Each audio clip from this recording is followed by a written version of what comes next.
me one moment and I'll let you know when we're live. Well,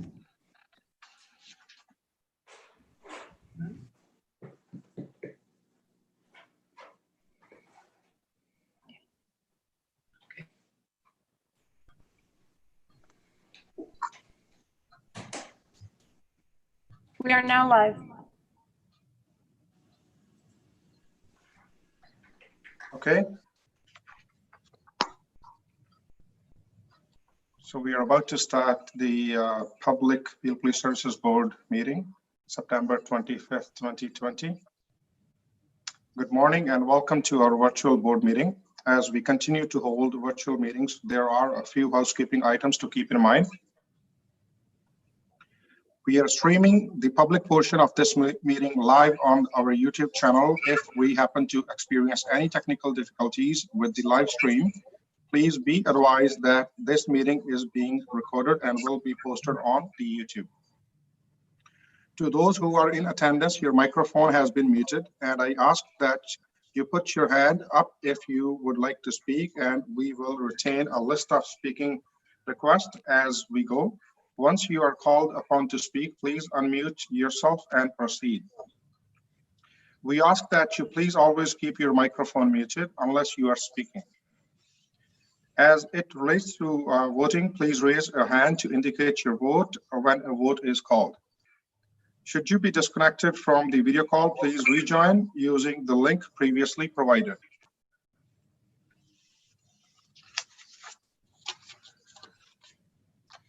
Now we move on to our Section 10 Caledon OPP.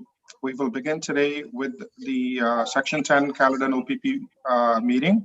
Welcome, Inspector Gerald. Hello, sir. Thank you.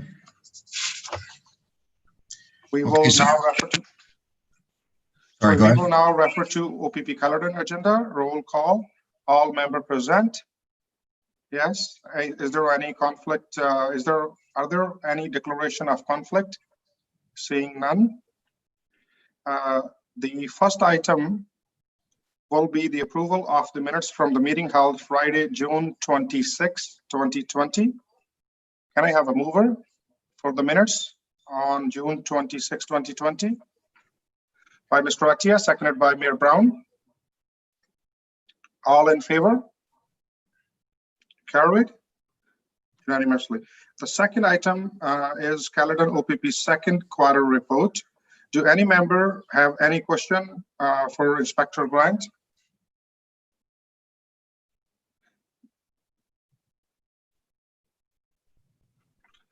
Inspector Grant, if you would like to present the report. Okay, thank you, sir. So presenting quarter two, April 2020 to June 2020.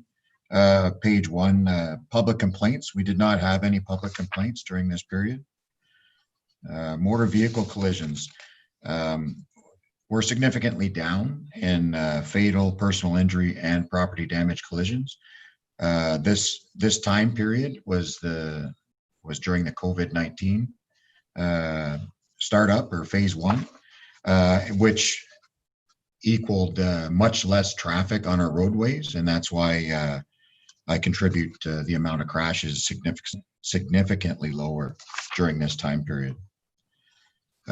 With that as well, on the next page, as far as criminal code of provincial statute charges, our charges were down because, again, there was a drastic reduction of vehicles on the roadways during that time period. Criminal code traffic is related to, we had a significant increase in impaired driving charges laid.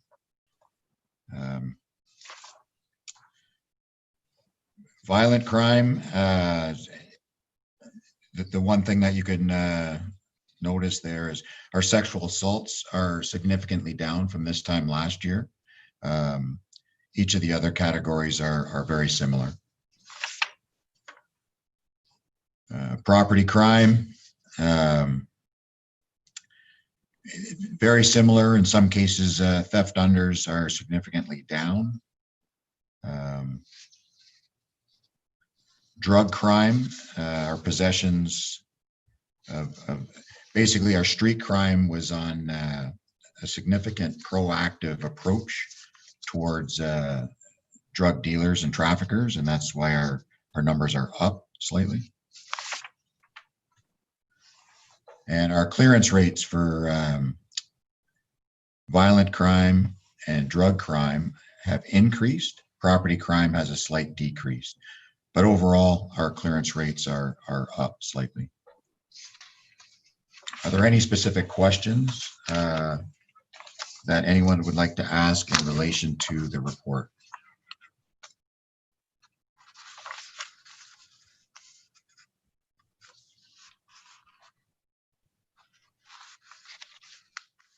I'd like to ask a report or a question Sure. on the report, Mike.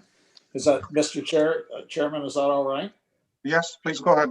Okay, Mike, we had that another gravel truck incident back a couple of months ago with the death of Highway 10 and Old Base Line, and followed that with another major incident on Highway 10 3 weeks after that.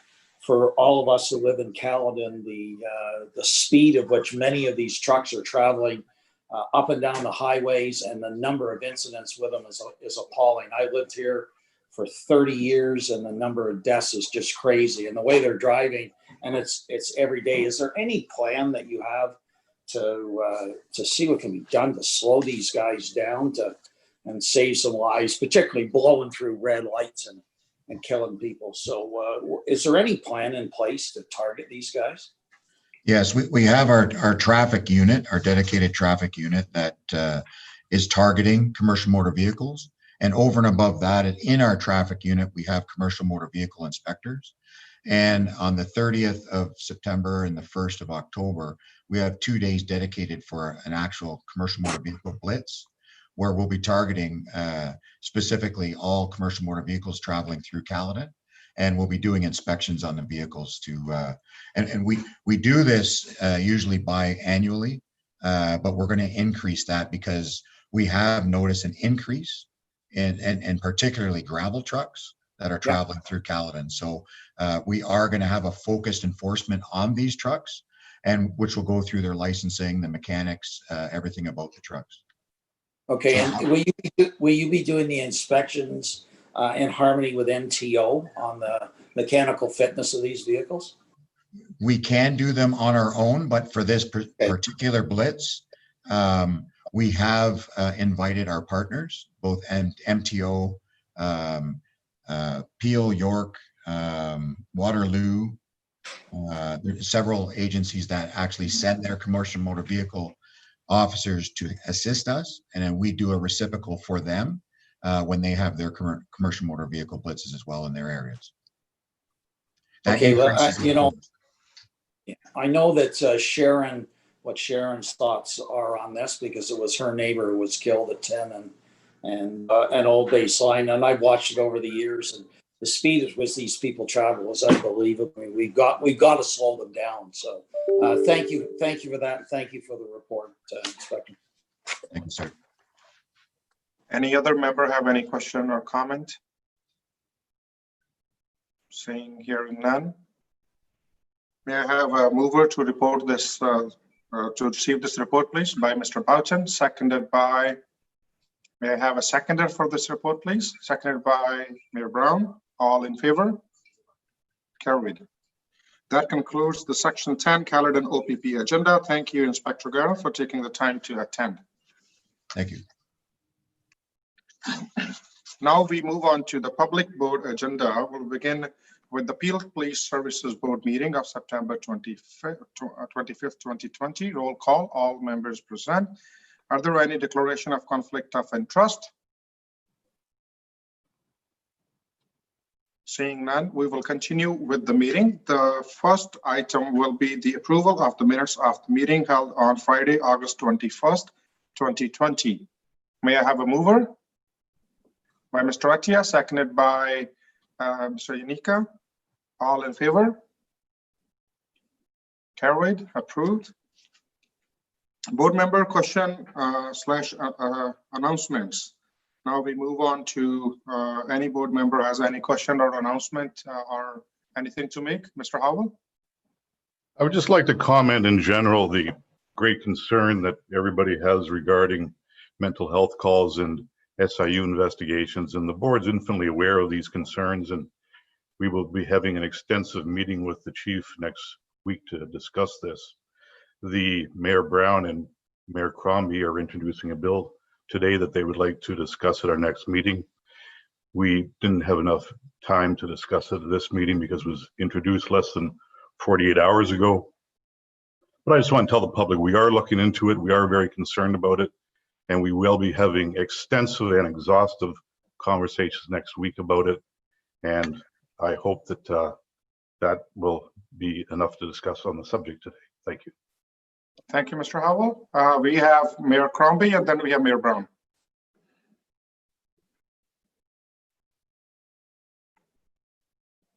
Thank you, Mr. Chair, and thank you for acknowledging me. And to Mr. Howell, there is no motion being presented today, so I'm not sure where you're getting your information. There's a notice of motion coming that this item, which is very important to people on mental illness and the need for us to have further investment into mental health crisis units in Peel, is vital to our success and so important. And also, you know that the mayors have been active with respect to requesting SIU reform and implementation of the Justice Michael Tulloch's recommendations from his report. And these are items that need consideration by this board. So there isn't enough time on today's agenda, but I'm very hopeful that we can make time on our offsite. And I will ask if our staff, Rob Serpe and his team, can certainly look into these issues, because he has seen what notice of motion I have placed as a placeholder to discuss these issues going forward. If he might report back to us and give us some suggestions on how we can move forward as a board to ensure that we send a signal to the province that there are point issues. Point of order, Chairman. It sounds like she's reading a motion that was presented to us for being presented today. Can we just agree that Excuse me, I'm not reading anything. I have a binder in front of me. Please don't be rude. Please one don't by be one. rude. Please one by one, Mayor Crombie. There is no motion in front of me, Len. I don't know what you're talking about. I have a binder in front of me. I received an email that a motion was to be introduced today. Sorry, I have the floor. Do you mind? There's no May I point of ask- order here. I'm simply asking for a point of order. Mr. Howell, Mayor Crombie, please. If we have any question regarding the procedure, may I ask our Executive Director, Mr. Serpe, to jump in and quickly remind all the board members about the procedure. Thank you. And that, yeah. Mr. Serpe, you quickly want to jump in and then we'll go back to Mayor Crombie. Yeah, so at this time, we don't have, so far, all I'm hearing is that the mayor is asking that the board staff go back, once we receive a notice of motion. Right now, we haven't had one yet, that we then take a look at the language and report back to the board. I assume the October meeting, but I'll let Mayor Crombie continue discussing that to ensure that that is the correct information. Thank you. Okay. Back to Mayor Crombie, please. Thank you. So I was suggesting the board offsite if there's time, and if not, we can certainly delay until the October meeting, because this is an important issue. It's extremely important to the mayors, and I know it's important to this board. So it has to be given fulsome attention, and there are a number of changes that I personally would like to recommend the province move forward with. Mr. Chairman, point of order. This is an announcement time. Why aren't I allowed to give notice that there will be a notice of motion? Because that's all you can do. And then when it's on our agenda, we can deal with it accordingly. You can't give notice of motion and then speak to the subject. And by the way, I recall it as Member Howell said it. I thought we had a notice of motion today, or something that we were going to deal with, but we thought it was more appropriate to move forward. But in any event, if you have a notice of motion, that ends the conversation and we will deal with it when it's on our agenda, but it's as though you want to speak to it now. So I'm not clear. If you've introduced your notice of motion, it'll be on an agenda. We will deal with it then. You can't do both, because now you're speaking to the subject, as I understand it. Thank you, Mr. sorry.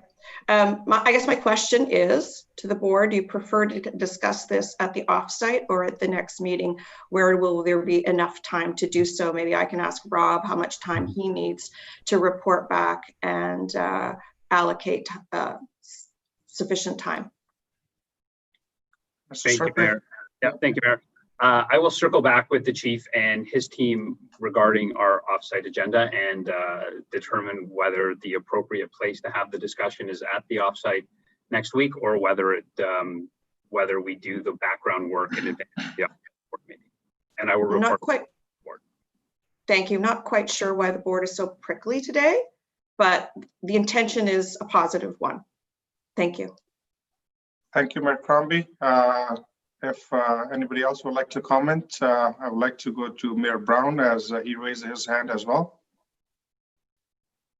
Okay, I was just going to make an announcement, Ron, that if the meeting today goes beyond 1 o'clock, that I will be having to step out because today is the Run to Remember Fallen Heroes, and our own Deputy Randy Patrick has been one of the people involved in organizing this for years. I first met him when I was at Queen's Park and he was organizing the memorial run down there. And so I'll be participating on the leg that runs 7 kilometers at 1 o'clock. So if you see me leave, it's for honoring these fallen police officers, and apologies in advance. And hopefully we can get all the business done by 1 o'clock. Thank you, Mayor Brown. Chief, would you like to say something regarding the National Police Memorial? Yes, thank you, Chair. And to top up Mayor Brown's comments, and he quite appropriately highlighted an activity that we're doing today here at Peel headquarters. Outside, we have our memorial stones and memorial wall. On this day annually, pre-COVID, nationally would be leading into the National Police Memorial, where we recognize fallen officers right across Canada. The Peel Regional Police Association and the service co-support a contingent of officers that run 460 kilometers across Ontario, culminating on Sunday at the National Capital at Parliament Hill. Of course, with the pandemic, we're not capable of doing that. Each police agency is appropriately honoring their fallen members. We have on our wall here at Peel Regional Police several fallen members: James Ochakovsky from 2010, Constable Dwayne Pukala from 1984, Detective Sheja from 1982, Detective William Hawkins from 1982 as well, and Detective Spruill from 1975, Constable Webster from 1966, and that's Toronto Township, I should say, at that time. Today specifically, we're having the members of Officer Pukala's family attend and lay a wreath here, and the runners in groups of less than 10 will be arriving here to light commemorative lamps here. So I just want to acknowledge on behalf of the 3,200 members and our Peel Regional Police Association that this has been obviously a challenging and difficult year for our hardworking women and men, but we turn our focus to the heroes that we say are have gone before. So we thank them for their service, and we'll be honoring it today. So I just want to acknowledge that and thank the board for their continued support in this regard.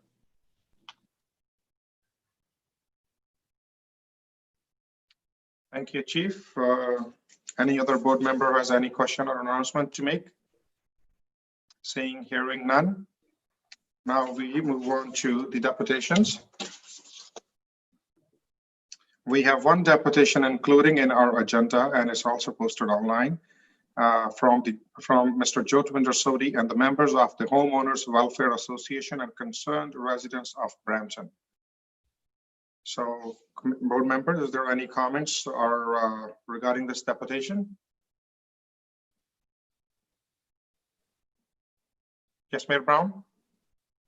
Please unmute yourself. Yep. Yeah, thank you, Ron. Just wanted to say that I said this before. I think Mr. Sodhi raises some legitimate concerns about response times in the northeast of Brampton, and he also speaks to the fact there's a lot of smaller crimes that there seem to be falling off the table, and we have to stem that, and I think our chief is aware of that. But whether it is street racing and the effectiveness of Project Erase, and thank you for the emphasis that you had on that, but it's working and continue it. But also, these car thefts, these brazen car thefts, and frankly, my concerns that it seems to be a spree of incidents with young offenders. And I'm not sure, the current judicial system gives you the tools to give more than a slap on the wrist to some of these people. You had that 2 16-year-olds steal a car, and I just highlighted my frustration, and hopefully, Nish, through your advocacy, eventually you'll get the tools to be able to, once people commit crimes, to actually make sure that they're not going to be repeat offenders. And thank you to Mr. Sodi on behalf of the residents of Brampton for being so vocal. Thank you, Mayor Brown. I also share the same concerns, and I want to thank Mr. Sodi and his team for this deputation. And some of these carjacking videos really bothered all of us, like many people on social media, and the people who talk to me and all of us. Is there any comment further? Chief Duripa, please go ahead. Thank you, Chair and Mayor Brown. And I also too want to thank Mr. Sodi for his deputation. I just think it's incumbent upon us as an organization to also recognize that everything that he's highlighted are equally as a priority for us. And, for those who are watching that didn't get a chance to read the deputation, it does speak to, significantly the driving fatalities and the related traffic-related speeding issues. But on top of that are these violent robberies and theft of vehicles that we've seen. And, we have to acknowledge that this is a complex issue that does span a variety of different age groups. And our organization, our leaders have been put a significant dent in these organized carjackings. I want to acknowledge Deputy Andrews and Deputy Milanovich's teams for doing that. And we've noted that there's been a significant increase, particularly during the pandemic, right across the GTA for these type of thefts. Of course, that's not empirical or academic, but we do know that this is a significant problem. And it can be, responded to by significant investigations targeting the individuals responsible. I know our partners in OPP Caledon, it affects them as well. But we have a real collaborative effort, and it remains a priority for us. I also want to speak to the aspect of our increased presence and acknowledge that some citizens of Brampton are also desirous of new bricks and mortar facilities in the growth in the north. And also want to acknowledge that, for the public watching, that on August 21st, we had our deputation from PricewaterhouseCoopers, which so appropriately identified the need for facilities long-term plan that addresses this need. It is my intent right now to acknowledge that we do and are working with the Region Appeal and their facilities management group to identify where that growth plan will take us. And so, if you can see that we concur with all the priorities and interests, and we do have a solid plan to work towards these. And thank Mr. Sodi and the community for bringing it to our attention. Thank you, Chair. Thank you, Chief. Next, we have Mr. Boughton. Thank you, Chair, and thank you for this report that's being submitted. Mayor Brown touched on a bigger issue that's where we as citizens and the police boards are going to have to deal with going forward, and that's the revolving door in the justice system. Where if you look at the third incident that is reported here, that's the July the 28th incidents where a woman is dead and a man is injured after shooting in Brampton. That was Darian Henderson, the man who shot her 5 times, had been arrested over and over and over again by the Peel police, who did an incredible job, and restraining orders against him, ankle bracelets. He had been caught with illegal firearms, handguns, and the justice system just let him out over and over and over again until he finally murdered somebody and then put the gun on himself. He wasn't as successful at killing himself as he was with Gary and Henderson. So the report's well received, but there are issues that are outside our scope. And in many of these ones, and with the repeat offenders, and I know Chief Nish, that you and I talk about it all the time. This is a real issue where PRP does an incredible job and the justice system fails the residents of this region by putting people back on the street who shouldn't be let out. Thank you, Mr. Batson. Any other question, comment regarding this deputation? Seeing, hearing none. May I have a motion to receive this deputation? May I have a mover? Moved by Mr. Batson, seconded by Mayor Brown. All in favor? Approved. Now we move on to the new business.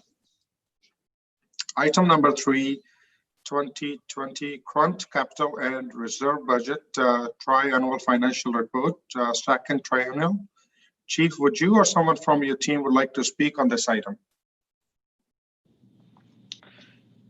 Thank you, Chair. And I may turn it over to Deputy Patrick or Ms. Mullins for this. As you can see in the end of our first trimester report, we indicated that we were anticipating a deficit. There's been some significant offsets by unanticipated savings. So Randy, I don't know if you just want to top up any comments. I think it's pretty straightforward.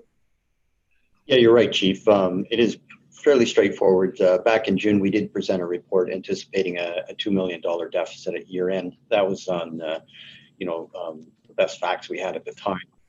Since then, we are seeing the savings, as you mentioned, through our health and dental benefits. We've also seen other savings through fuel costs, et cetera. So at this point, what we're anticipating is to be on budget by year end.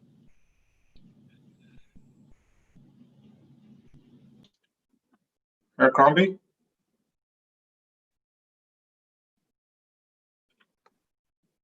Thank you, Deputy. That's great news. I'm just wondering if there's a lingering effect of COVID, if we go into a second wave, if that would change any of the circumstances.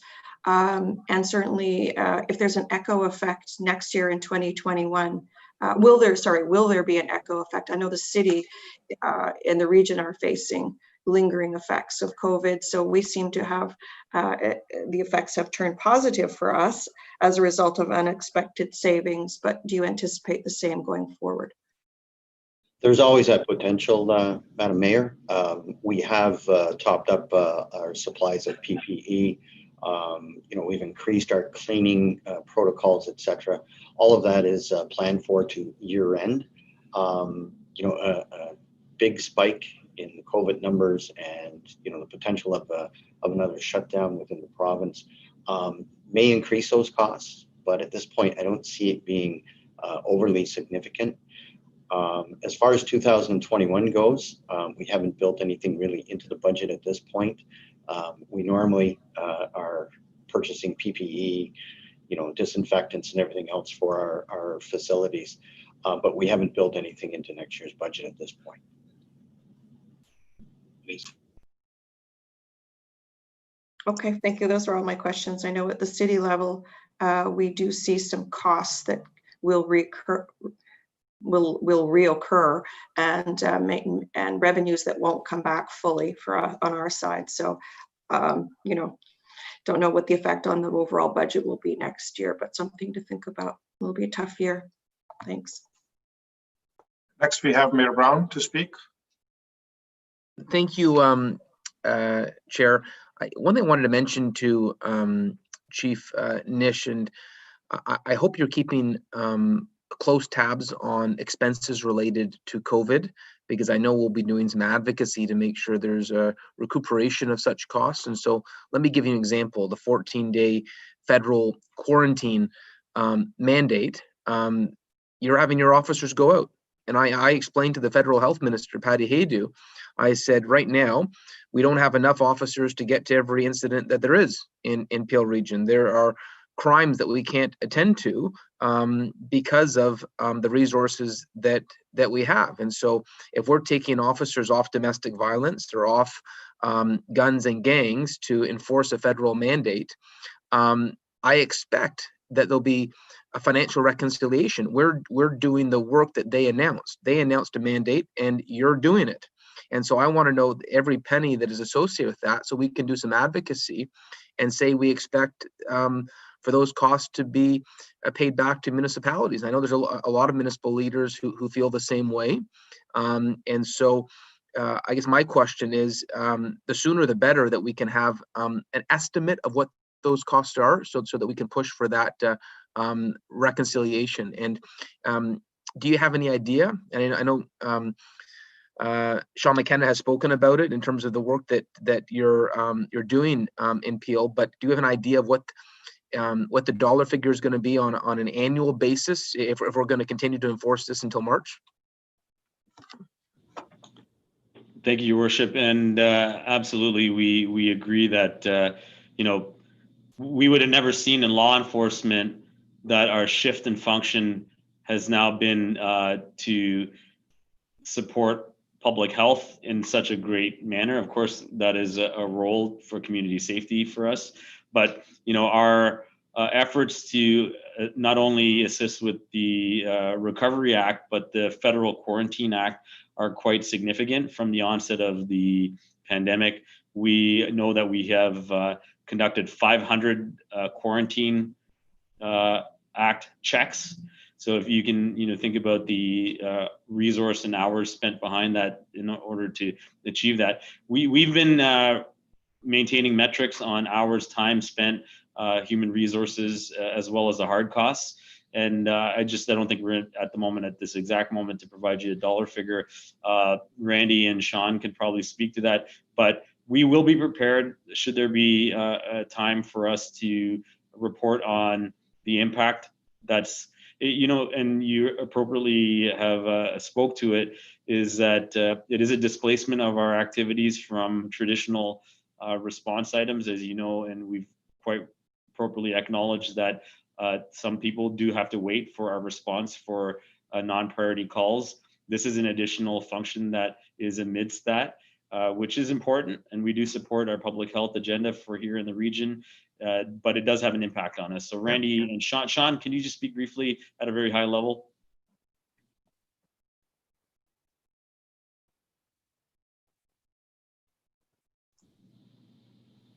First time he's had to find a mute button on a board meeting. Well, Sean's looking for, oh, there he's got it. Sorry about that, it was a little different than the WebEx, my apologies. So yeah, we're going to wind up, totaling up the hours that our officers spend doing this. I think that probably sometime early next year, when we start to wind down some of the quarantine checks and some of our other enforcement activities, we'll have a better picture. Right now, we are utilizing some of our divisional resources to do these checks. We have some people in our emergency planning area that is their main function right now. And I should be able to probably give you a rough estimate on what we're doing on a daily basis sometime by the next meeting. Okay. Yeah, and the reason this is important is the mayors, and Mayor Crombie was a great advocate as part of this, but when we had losses that related to transit operations and other municipal services, even though we didn't have we had losses over several months, we didn't wait till the year end before we advocated. We started advocating in the spring to have those costs reconciled. And so what I'd say, the sooner we can get that estimate, this is an important part of the budget. And it does give me concern that, we're already understaffed in terms of the per capita policing in Canada. And if this is diminishing your ability to respond further, I want to know the exact cost so it doesn't put this police force out. And if we can have that financial analysis, even if it's just for 1 month, and the federal government can extrapolate that. But if we can get the September numbers as quickly as possible, we can start that advocacy, because this is not something that we could have budgeted for. This is not something that frankly is our financial responsibility. And so I would love it if in early October we can have the September numbers.